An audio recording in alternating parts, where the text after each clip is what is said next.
Hey, so I went to Harbor Freight yesterday and I got myself one of these. These half-inch impact, a pneumatic impact, an electric impact, but I needed something with a little bit more juice on it. So I went out and bought this.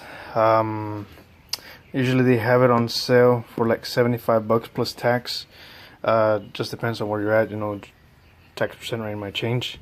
I bought this without a coupon or anything, so straight up it was about, it took about 100 bucks, 97 bucks total. This is the unboxing. I opened up yesterday a little bit, but I didn't get to check it out, just to more than anything see how that it wasn't missing anything or it was cracked. But this is it. This is how it comes. The packaging is pretty standard. Regular box. Flip it up. There's nothing holding it down. It's got that there, whatever. So this is what you're presented with. Small little impact with instructions, and this comes straight out of the bag. And it says you need to oil it daily. So if you've never used air tools before, you should air them out, oil them every so often so that they don't mess up your tools or anything like that.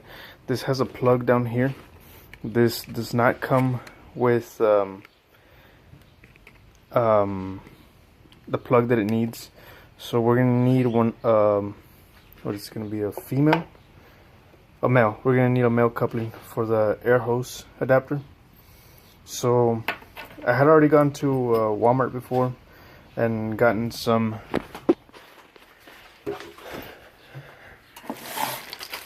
of those couplings for another air tool that I bought there. I think it was an air chisel or something that I had bought. But anyways, I have these laying around.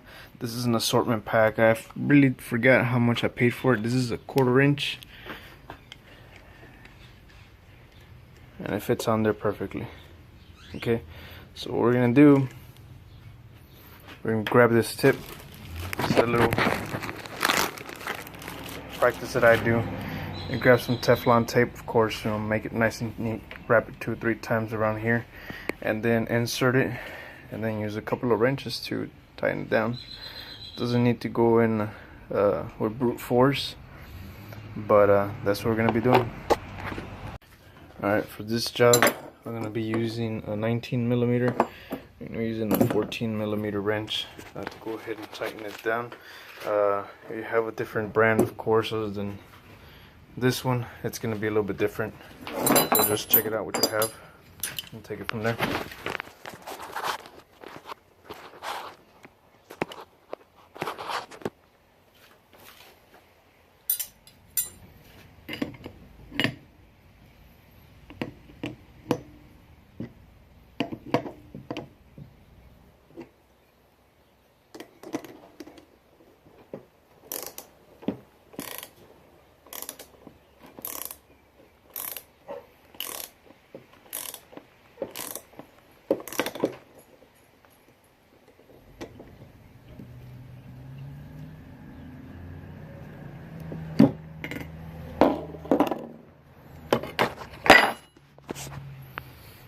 There we go. Your air tool secured.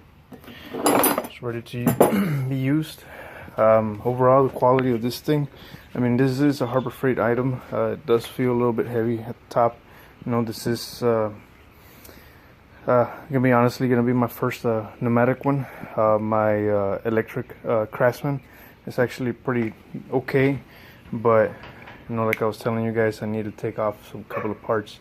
More specifically, the wheel hub assemblies off of that Cherokee, and my little impact's not going to do it.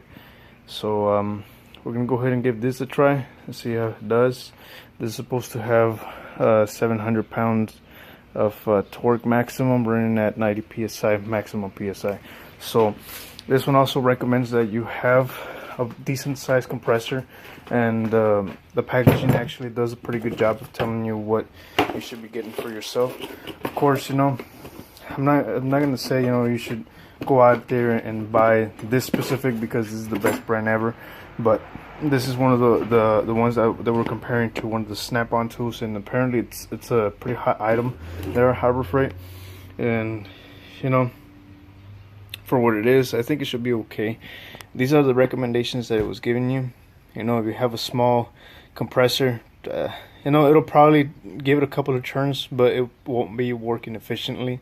I bought, specifically for this purpose, I bought a 10-gallon Husky vertical a compressor.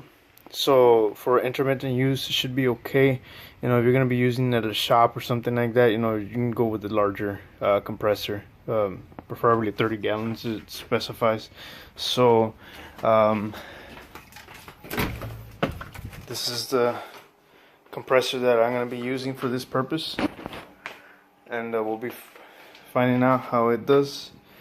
I paid $170 for this one at not Harbor Freight, at Home Depot. To its counterpart, the Craftsman. The Craftsman is actually pretty expensive. This compressor is already on its last leg. It's had a pretty rough life.